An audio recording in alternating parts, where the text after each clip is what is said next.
Assalamualaikum warahmatullahi wabarakatuh. Selamat pagi anak-anak. Semoga kita semua senantiasa dapat lindungan Allah SWT, senantiasa dapat rahmat, dapat hidayah dan kasih sayang Allah, sehingga kita selalu dalam ridho Allah, dalam petunjuk Allah melaksanakan aktivitas sehari-hari. Amin ya rabbal alamin. Baik, pada kesempatan ini saya akan menyampaikan bab tentang iman kepada kitab-kitab Allah.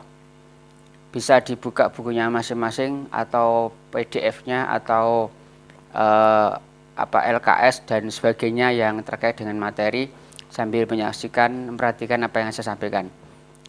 Pada kesempatan ini yang kita bahas sekali lagi adalah tentang beriman kepada kitab-kitab Allah, yang tentu kita sudah sering mendengar bahwa kitab-kitab Allah yang kita ketahui, wajib kita ketahui, kita yakini ada kitab Taurat, ada kitab Zabur, ada kitab Injil, dan yang keempat adalah kitab Al-Quranul Karim. Allah menurunkan banyak kitab itu memang dari awalnya ketika Nabi Adam turun dari langit, ketika dari surga, ya. Allah memberikan sebuah perintah yang luar biasa, yaitu tentang mengesahkan Allah, tentang bertauhid. Namun pada akhirnya setelah para nabi yang pertama, Nabi Adam dan seterusnya, nabi-nabi berikutnya, para nabi meninggal dan sebagainya, perintah-perintah tauhid dan iman kepada Allah itu mulai ada perubahan-perubahan, sehingga Allah selalu menurunkan kitab-kitab yang mengajarkan tentang tauhid lagi dan seterusnya, sampailah kepada 4 kitab itu, yaitu Taurat, kemudian Zabur, kemudian Injil, dan terakhir Al-Quran sebagai kitab pelengkap. Ya, baik, yang perlu kita ketahui yang pertama, ya, tentang pengertian kitab-kitab Allah. Apa sebenarnya kitab-kitab Allah itu? Kitab-kitab Allah adalah berisi ajaran-ajaran Allah yang terbukukan dengan baik, yang dibawa oleh para rasul dan para nabinya, ya.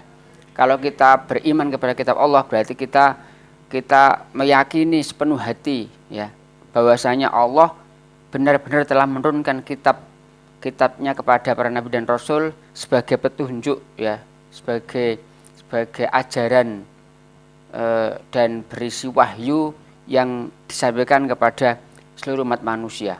Dan ini sebagaimana yang telah kita ketahui tadi, ada kitab Taurat, ada kitab Zabur, ada kitab Injil, dan kitab Al-Quran. Ini semuanya adalah wahyu Allah. Kita yakinnya betul bahwasanya 4 kitab ini adalah kitab Allah, kitab suci Allah.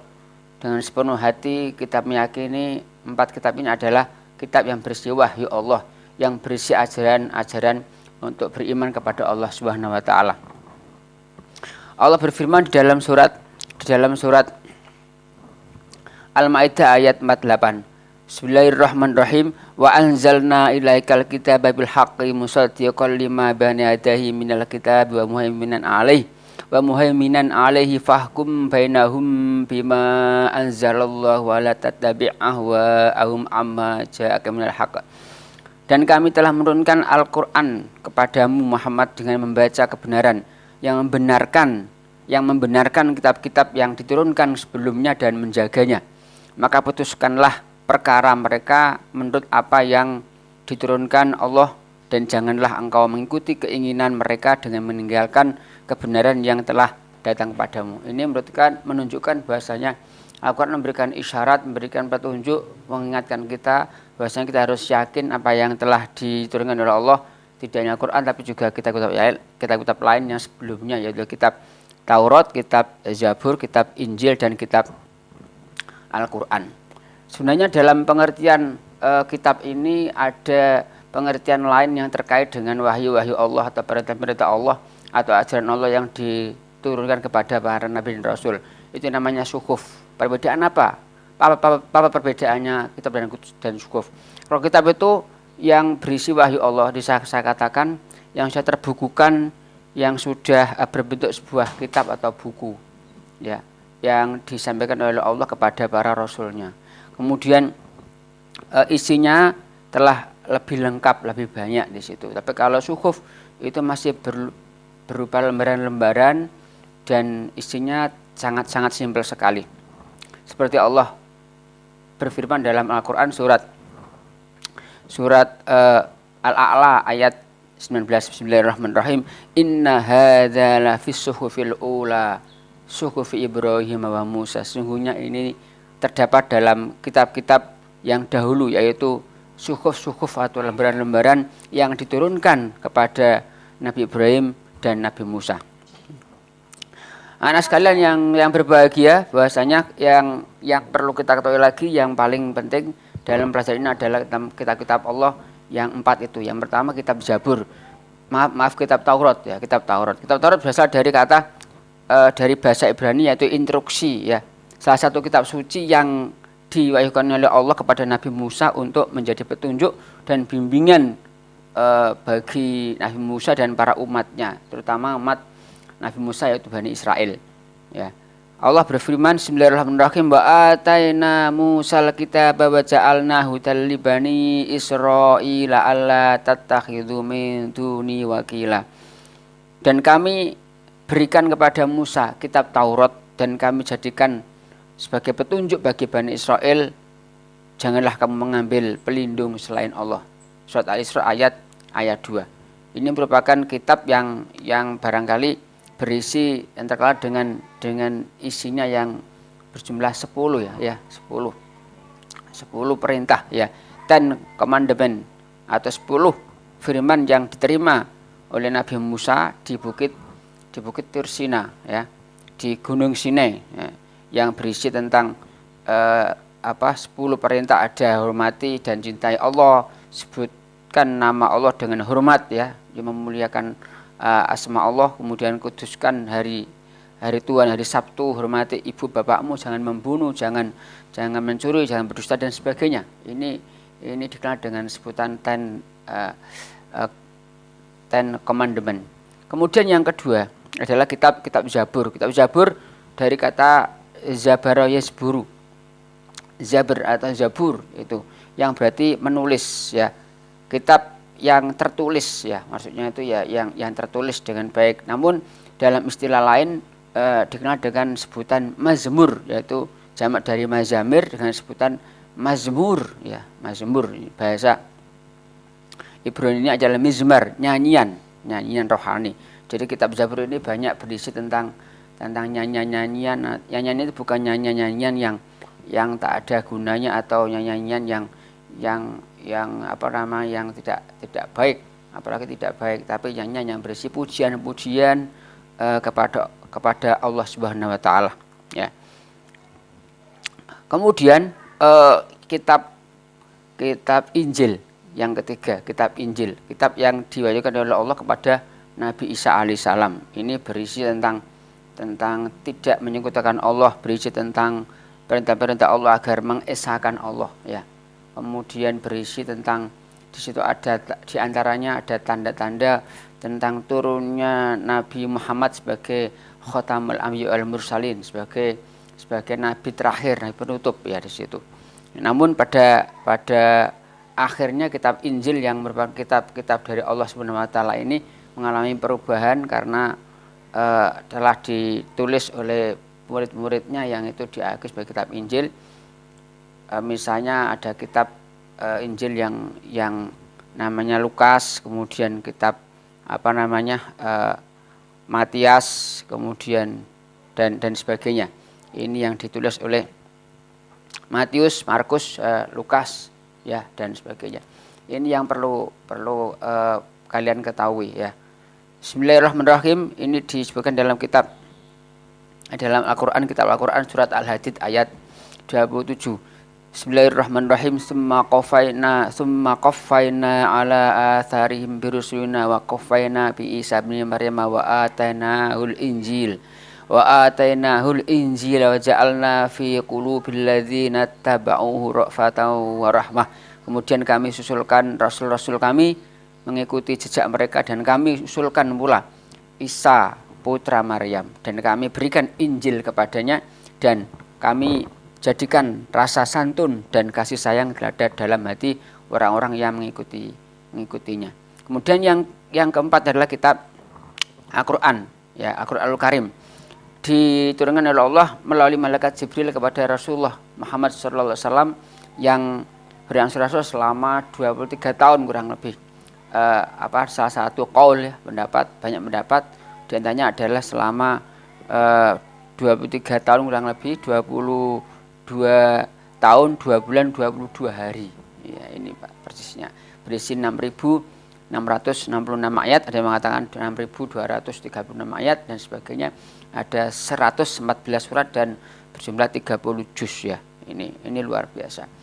Yang ada yang memaknai lagi, kitab Al-Quran adalah kitab yang diturunkan oleh Allah melalui malaikat Jibril yang diawali dengan surat Al-Fatihah dan diakhiri dengan surat An-Nas.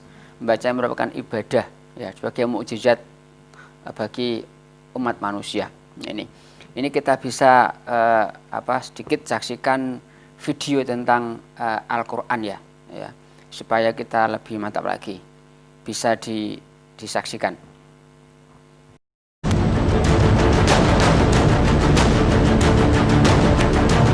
Assalamualaikum warahmatullahi wabarakatuh.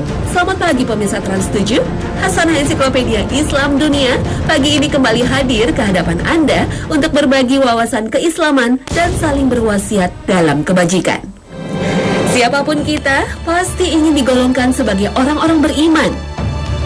Dan mungkin kita sudah mengetahui beriman kepada Al-Quran dan kitab yang diturunkan kepada para nabi merupakan salah satu rukun iman. Namun, apakah beriman terhadap Alkitab sebelum turunnya Al-Quran termasuk bagian dari iman juga? Al-Quran sebagaimana kitab-kitab suci terdahulu adalah firman Allah Subhanahu wa Ta'ala. Al-Quran secara bahasa artinya bacaan, sebagaimana dijelaskan dalam ayat 17 dan 18 surah Al-Qiyamah. Inna alaina jam'ahu wa qur'anah فَإِذَا قَرَأْنَاهُ فَاتَّبِعْ قُرْآنَهُ. Sesungguhnya mengumpulkan Al-Quran di dalam dadamu dan menetapkan bacaannya pada lidahmu itu adalah tanggungan kami. Karena itu, jika kami telah membacakannya, hendaklah kamu ikuti amalkan bacaannya. Banyak para ulama mendefinisikan Al-Quran dengan makna yang sama. Misalnya menurut Muhammad Ali Ash-Shabuni, Al-Quran adalah firman Allah yang tiada tandingannya. Diturunkan kepada Nabi Muhammad SAW, penutup para nabi dan rasul, dengan perantaraan malaikat Jibril dan ditulis pada mushaf-mushaf yang kemudian disampaikan kepada kita secara mutawatir, serta membaca dan mempelajarinya merupakan ibadah yang dimulai dengan surat Al-Fatihah dan ditutup dengan surat An-Nas. Firman Allah tidak hanya diturunkan kepada Rasulullah Muhammad SAW, juga para nabi sebelumnya. Allah Ta'ala berfirman, لَقَدْ أَرْسَلْنَا رُسُلَنَا بِالْبَيِّنَاتِ وَأَنزَلْنَا مَعَهُمُ الْكِتَابَ وَالْمِيزَانَ لِيَقُومَ النَّاسُ بِالْقِسْطِ. Sesungguhnya kami telah mengutus rasul-rasul kami dengan membawa bukti-bukti yang nyata dan telah kami turunkan bersama mereka Alkitab dan neraca keadilan. Al-Quran Surat Al-Hadid ayat 25. Tidak ada keterangan baik dari Al-Quran dan hadis Nabi berapa banyak kitab yang merupakan wahyu Allah yang diturunkan kepada para nabi. Ada beberapa ulama yang berpendapat berjumlah 104, ada juga berpendapat 114.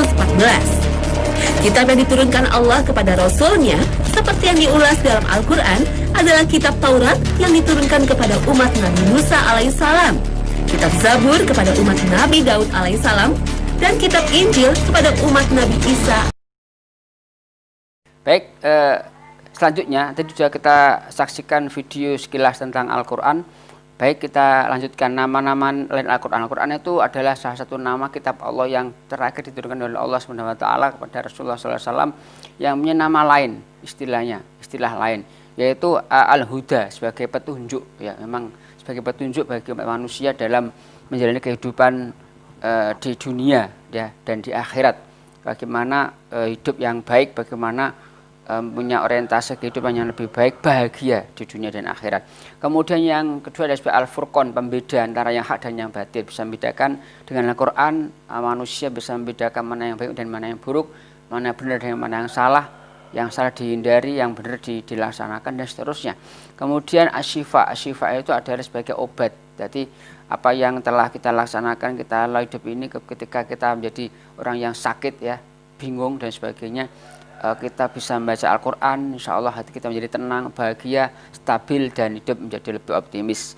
Yang keempat adalah az-zikr. Az-zikr ini adalah mengingat ya, mengingat sebagai pengingat. Dengan Al-Quran kita bisa selalu ingat kepada Allah Subhanahu wa Ta'ala sebagai mukjizat Al-Quran yang luar biasa, dan juga sebagai peringatan kepada kita untuk hati-hati, karena berbuat tidak baik kita dibalas oleh Allah dengan ancaman neraka, kemudian kalau baik kita masuk surga.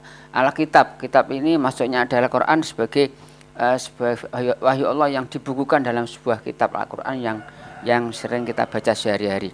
Isi Quran ya, Quran berisi tentang akidah, tentang keesaan, tentang keimanan kepada Allah, kemudian berisi tentang ibadah, bagaimana cara kita mengabdi kepada Allah dengan sholat, zakat, puasa dan sebagainya, yang berisi syariat dari situ, bagaimana kita cara mengabdi beribadah. Kemudian yang ketiga adalah akhlak, berisi tentang tuntunan bagaimana hablum minan nas, hubungan kita dengan manusia, menjaga hati dan sebagainya. Kemudian berisi tentang muamalah, bagaimana kita berinteraksi dengan manusia dengan baik, misalnya dengan jual beli, pernikahan atau menikahat, kemudian warisan dan sebagainya, muasyarah ya. Kemudian kisah itu sejarah Nabi, sejarah para aulia dan sebagainya yang mengisahkan tentang bagaimana kita supaya lebih dekat dengan Allah, lebih baik dalam hidup ini. Dan yang terakhir adalah sebagai penyemangat dan pengetahuan, kita harus berpikir untuk memahami alam semesta ini. Ya, ini yang terpenting. Kemudian yang terakhir, Al-Quran punya keistimewaan yang perlu kita ketahui juga ya.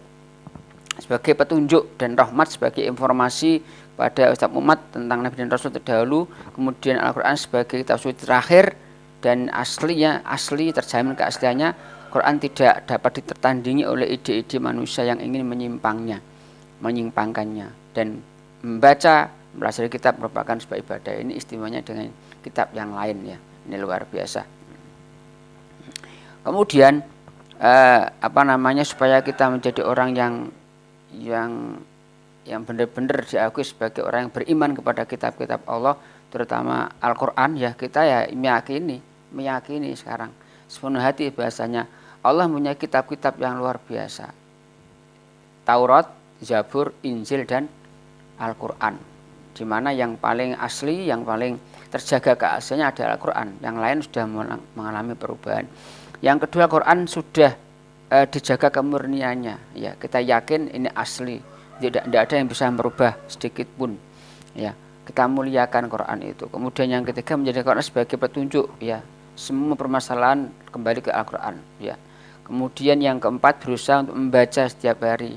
Ya, segala suka dan duka. Rumah kita, nawiru manazalakum bisolati wa qiraatil Quran, terangi rumahmu dengan membaca Quran dan sholat.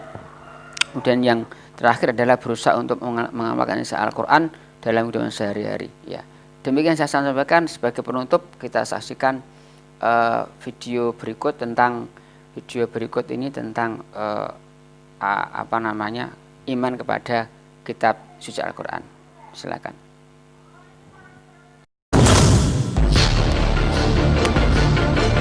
Pemirsa Hasanah, sungguh jelas sekarang bagaimana beriman kepada kitab para nabi. Meski demikian, umat Islam harus menghargai perbedaan keyakinan umat lain. Bahkan dalam kehidupan sosial, umat Islam menjunjung tinggi toleransi dan saling membantu dengan umat lain. Di antara ciri orang beriman sekaligus syarat kesempurnaan imannya adalah beriman kepada kitab-kitab Allah Subhanahu wa Ta'ala sebagaimana firman Allah. قولوا آمنا بالله وما أنزل إلينا وما إلى إبراهيم وإسماعيل وإسحاق ويعقوب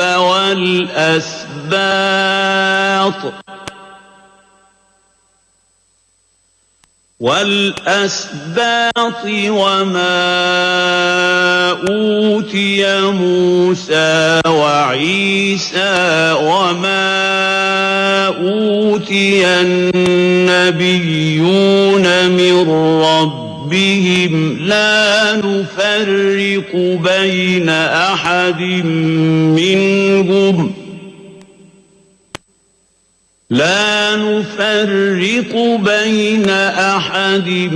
منهم ونحن له مسلمون. Ayat di atas menunjukkan kewajiban beriman kepada para nabi dan rasul dan beriman kepada kitab-kitab yang diturunkan kepada mereka. Beriman kepada kitab-kitab Allah Subhanahu wa Ta'ala mencakup beberapa hal.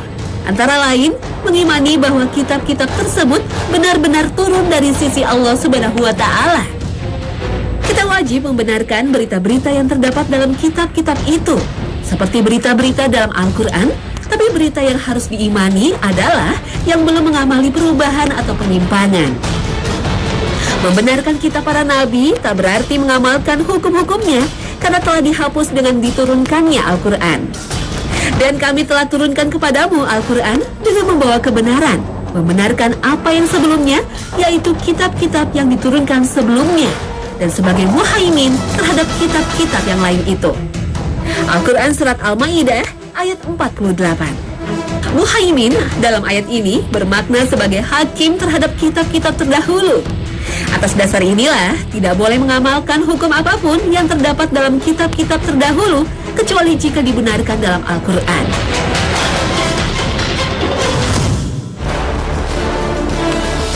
Kesucian kitab Al-Quran memang sudah dijamin oleh Allah Subhanahu wa Ta'ala langsung.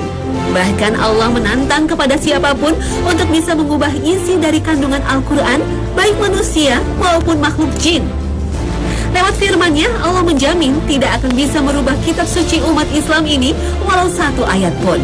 قل لئن اجتمعت الإنس والجن على أن يأتوا بمثل هذا القرآن لا يأتون بمثله ولو كان بعضهم لبعض ظهيرا.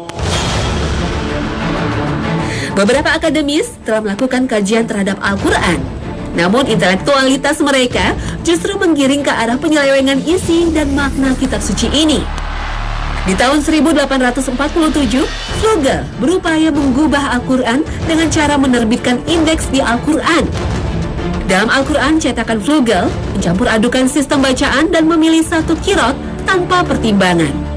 Al-Quran cetakan Vogel pada akhirnya menjadi sebuah karangan dengan susunan teks yang amburadul, sehingga jelas-jelas merupakan sebuah edisi Al-Quran yang palsu. Tokoh lain berupaya mendustakan pesan ilahi yang suci dalam Al-Quran adalah Regis Blecher. Dia adalah salah satu orang yang berupaya untuk menerjemahkan Al-Quran dalam bahasa Perancis. Namun penerjemahan ini ia lakukan dalam bentuk gubahan urutan surat-surat dalam Al-Quran.